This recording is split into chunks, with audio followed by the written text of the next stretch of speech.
What's up, guys? It's Crash, and what could be more entertaining than old rich people arguing about video games?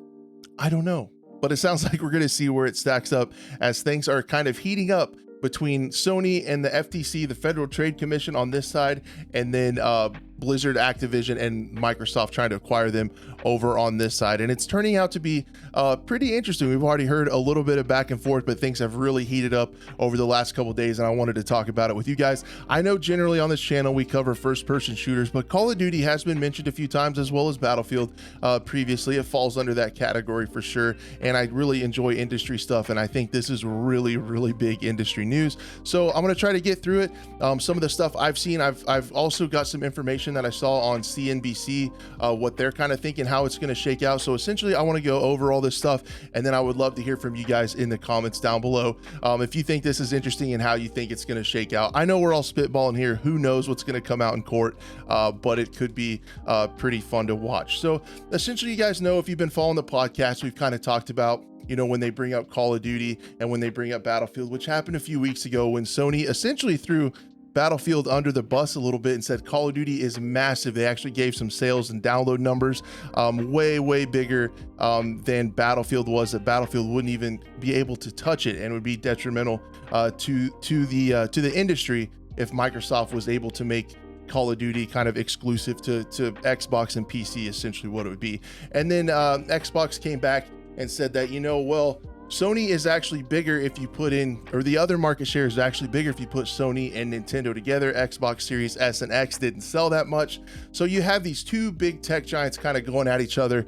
And then all in the meantime, they're going at each other to try to prove or disprove it would be a good thing for the industry with all these governing bodies across the world. We've heard some interesting stuff a few months ago from Brazil where Sony was talking about stuff. And it's just kind of been this back and forth, but things have really heated up when the FTC, the Federal Trade Commission, announced that they're going to go ahead and sue. They're going to pursue to try to stop this acquisition of Activision Blizzard. But one of the things they've said has come under a lot of scrutiny. It's come under a lot of questions. So I wanted to talk about that. And it really does sound like it's going to go to court with Brad Smith, who is the president of Microsoft. He tweeted out, "We have been committed since day one to addressing competition concerns, including by offering earlier this week proposed concessions to the FTC.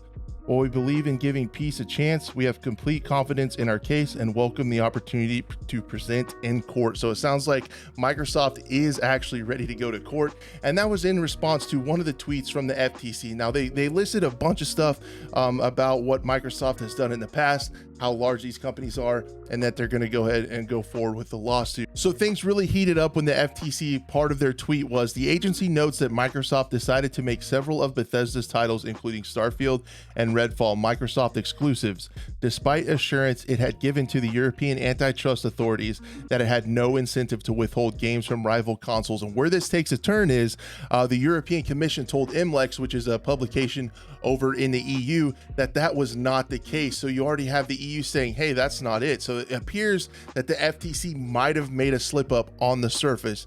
What they told them was Microsoft didn't make any commitments to EU regulators not to release Xbox exclusive content following its takeover of ZeniMax Media, which is essentially Bethesda and the other companies that fall under the ZeniMax banner. That is what the European Commission told to MLEX, a publication over there. The EU agency found that even if Microsoft were to restrict access to ZeniMax, it wouldn't have a significant impact on competitions because rivals wouldn't be denied access to an essential input, and other consoles would still have a large array of attractive content. So they just kind of added that in there.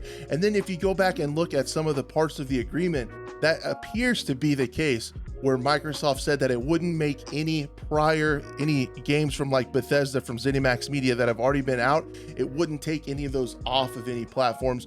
They talked about how there were already licenses for games like Ghostwire Tokyo that were supposed to come out for PlayStation 5. They went ahead and honored those agreements, but they actually didn't mention anything about these two games, Starfield and Redfall, which are going to be Microsoft exclusive. So that kind of seems to be where there's a little bit of a misinterpretation. Something's going on. Something doesn't add up with what the FTC is alleging. The European Commission didn't go ahead and tell us how their investigation was going. They are working on their own. They expect to have those results by March what they're going to do over in the EU, if it's going to be able to pass through over there. So one of the things I found out, like the June 2023 date, I don't feel like that is going to happen at all. This is probably going to drag out for a really long time. But I actually saw something that I wanted to talk to you guys about that I saw on CNBC. So a former FTC commissioner, Terrell McSweeney, actually talked about it. And I thought this was really good insight, as she had worked there before.